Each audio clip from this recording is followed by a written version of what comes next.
Doctor Yunus साहब ने ना सिर्फ चीनी 25,000 टन चीनी का ऑर्डर दे दिया पाकिस्तान को। बांग्लादेश ने जो है वो अपने मिसाइल्स वगैरह भी मंगा लिए हैं और ड्रोन मंगा के और भारत की तरफ फेस करके रख दिए। तो वहां ज्यादा टेंशन लग रही है बजाय इसके कि पाकिस्तान और भारत की टेंशन हो। नज़र से अब बांग्लादेश अहम हो चुका है, चाहे एक दहाई तक नहीं था या भारत के साथ बहुत उनकी गाड़ी चलती थी ड्यू टू हसीना वाजिद। लेकिन ये क्या हुआ कि हसीना वाजिद की बेदखली के साथ ही इतनी मुखालिफत के कोर्ट में दरखास्त चली जाती है बांग्लादेश के कि इंडियन चैनल्स भी ना दिखाए जाएं। आज भारत भी परेशान है। वो क्यों परेशान है मैं बताना चाहूंगा। बशारुल असद जो है उन्होंने कश्मीर के ऊपर आज तक उन्होंने पाकिस्तान या किसी भी दूसरे मुल्क का साथ नहीं दिया था। He was in a favour, he was in a support of India. ये इंडिया को लेवरेज थी वहां से। आपको अपने मुल्क को अगर इकट्ठा रखना है, आपको युद्ध करना पड़ेगा। ये मेरी अपना आंकलन है। मेरी आज ही एक किसी एक्सपर्ट से बात हो रही थी कि डीप स्टेट काम कैसे करता है। उसकी टैक्टिक हमेशा रहती है कि टारगेट उनका फिक्स है कि तंग किसको करना है। आज उसको अगर रशिया को तंग करना था, इजराइल को तंग करना है और भारत को तंग करना है, क्योंकि यहां पर तीनों जगह पर एक नेशनलिस्ट आदमी कंट्री को चला रहा है। 20 जनवरी के बाद ये सारी अटेंशन अमेरिका की तरफ चली जाएगी, क्योंकि वहां पर ट्रंप आ जाएगा जो एक नेशनलिस्ट है। इसलिए ये जो गंद ये मचाने की कोशिश कर रहे हैं ये 20 जनवरी तक ही है और इसमें टारगेट भारत बहुत बड़ा एक टारगेट है। इंडिया शुरू में जब आज़ादी हुई बांग्लादेश की तो बड़ा Bangladesh was very pro India. India का बड़ा असर रसूख भी था वहाँ। तो ये 3-4 साल ऐसे ही चला। मगर पानी के मसले के ऊपर टेंशन्स क्रिएट हो गई। आपको पता है जब इस्लामिस्ट आएंगे, चीजें आएंगी, तो फिर आपको पता है ये कश्मीर के बारे में भी जब भी थोड़ा सा इनको टाइम मिलता है कश्मीर के भी ये इशू को ताज़ा कर लेंगे। और फिर ये और दूसरे ममालिक में भी जहां जहां इनको है, आपको पता है, तो फिर कारोबार है ये इस वक्त। इसका होना देना कुछ नहीं, लेकिन फिर झगड़ा तो शुरू कर देंगे। अगर उन्होंने 62 अगर ड्रोन लगा भी दिए हमारे बॉर्डर के ऊपर और सानू कोई फर्क पैंता है। 62 ड्रोन वहां पे अगर तुर्की के आ भी गए हैं, डजेंट मैटर। हमारी जो मिसाइल्स हैं वो उधर हैं और उनके सिर्फ ड्रोन हमारी तरफ है। आपको क्या लगता है इससे क्या भारत के ऊपर वो फतेह कर लेंगे, वो गज़वे हिंद कर लेंगे? नहीं होगा।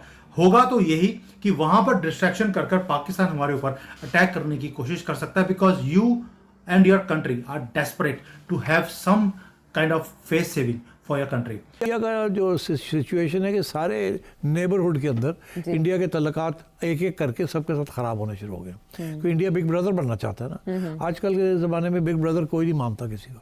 अब छोटे से भी हों हम जब हम हैं तो क्या हम तो अपने घर में बैठे हैं, आप कौन होते हैं आगे धमकियाँ देने वाले। एक रिटायर्ड बांग्लादेशी अफसर हैं, उन्होंने भरपूर बांग्ला जबान के अंदर स्पीच दी और वो सोशल मीडिया पे इस वक्त बहुत पॉपुलर है। उन्होंने कहा कि अगर हमें हम 5100 रिटायर्ड फौजी हम इकट्ठे हैं, अगर हमें 3 मिलियन बांग्लादेशी ज्वाइन कर लें तो हम कलकत्ता, वेस्ट बंगाल, असम के ऊपर 4 दिन के अंदर कब्जा कर सकते हैं। मैं आज दोबारा बोल रहा हूं, आपको लगता है कि जो मोहम्मद यूनुस है वो भारत के ऊपर अटैक करने की कोशिश करेगा, तंग करने की कोशिश करेगा? कुछ नहीं होगा। ये सिर्फ ऑप्टिक्स हैं। तंग किया जाएगा भारत को, ना चाइना से, ना बांग्लादेश से, ना श्रीलंका से, ना नेपाल से, ना कहीं और से। पाकिस्तान की तरफ से हमारे ऊपर अटैक कराया जाएगा और बेशक वो छोटा मोटा अटैक ही क्यों ना हो, but it might be a distraction. Bangladesh is a distraction, but Pakistan, India is the target. Pakistan पे उन्होंने वीजा के लिए जो एनओसी मांगा करते थे, वो एनओसी को उन्होंने रिलैक्स कर दिया है कि एनओसी नहीं चाहिए पाकिस्तानी आने वालों को। वीजा रिलैक्स किया है उन्होंने, और यही चीजें वो अब भारत का वीजा वो टफ कर देंगे। पुराना प्यार जाग चुका है वहां पे। ढाका का जो प्रेस क्लब है वहां पे कायदे आजम साहब की बरसी को मनाया गया है और बड़े जोरों शोरों से मनाया गया है, और वहां पे उन्होंने रिकॉग्नाइज किया कि अगर जिन्ना ना होते तो बांग्लादेश, जिस तरह के पता ही आपको, बांग्लादेश कभी ना बनता 1947 में। बड़ा अच्छा होने किया।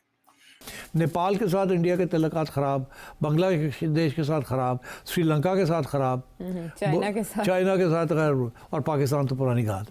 तो अब बात यह है कि बांग्लादेश के साथ भी ख़राबी हो गए। Dominating hegemonic attitude of India, और बीजेपी के ज़माने में तो और भी ज़्यादा।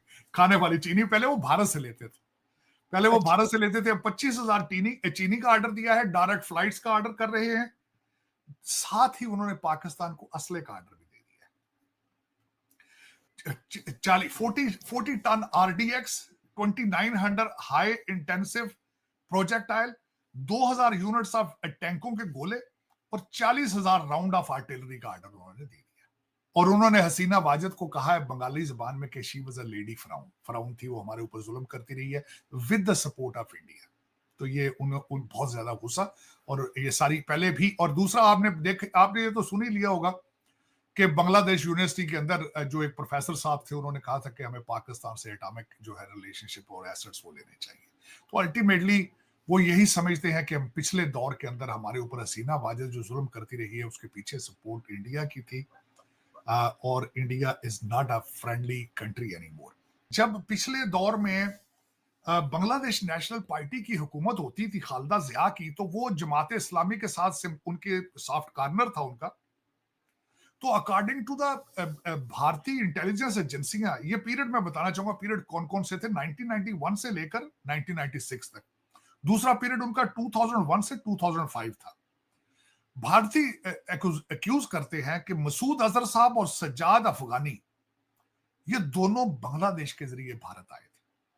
तो दोस्तों, जब से इंडिया और बांग्लादेश के रिश्तों में थोड़ी कड़वाश आई है, तब से पाकिस्तान बड़ा ही खुश दिख रहा है और पाकिस्तान बांग्लादेश को हर तरह की ऑफर प्रोवाइड कर रहा है।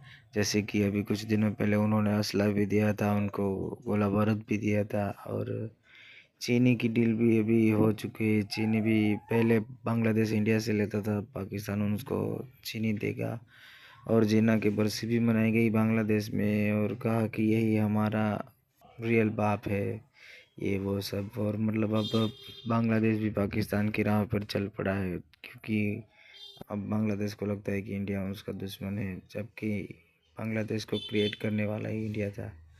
जो पाकिस्तानियों ने उन लोगों पर सितम किए थे, उनको जुल्म सितम से छुड़वा कर इन लोगों को अलग देश बना कर दिया इंडियन आर्मी ने। पर ये लोग नाशुक्रे लोग हैं, इनको शायद आसम नहीं होती वफा, तो अभी पाकिस्तान के साथ ही जा रहे। कोई बात नहीं, जो ये लोग करते दूसरों के साथ वैसा वही इसके साथ भी होगा, और इंडिया वैसे भी किसी को छोड़ेगा